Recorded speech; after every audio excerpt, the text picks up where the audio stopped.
Alvi homeo হলের পক্ষ থেকে সবাইকে স্বাগতম। আজকে আলোচনা করব টনসিল। টনসিল হলে গলার দুই পাশে থাকা প্রতিরোধ ক্ষমতার একটি অংশ ভাইরাস বা ব্যাকটেরিয়া সংক্রমণ টনসিল ফুলে যায় এবং ব্যথা করে। এর জন্য করণীয়: পর্যাপ্ত বিশ্রাম নিন, কুসুম গরম পানি দিয়ে দিনে 3-4 বার গার্গল করুন, অতিরিক্ত আইসক্রিম, ঠান্ডা পানীয় ও ধূমপান এড়িয়ে চলুন, বেশি করে পানি ও তরল খাবার পান করুন। বারবার টনসিল হলে একজন হোমিওপ্যাথিক চিকিৎসকের সাথে পরামর্শ করুন।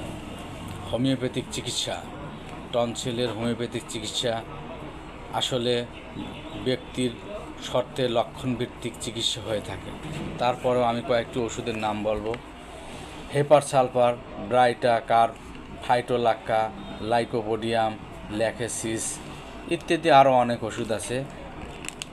আপনার টনসিলের সমস্যা হলে আপনার নিকটস্থ একজন হোমিওপ্যাথিক রেজিস্টার চিকিৎসকের সাথে পরামর্শ করুন।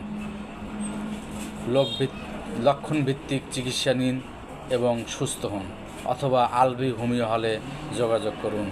ইনশাল্লাহ আপনার টনসিল থেকে আরোগ্য লাভ করবেন। ভিডিওটি ভালো লাগলে সাবস্ক্রাইব করুন এবং ভিডিওটি শেয়ার করুন।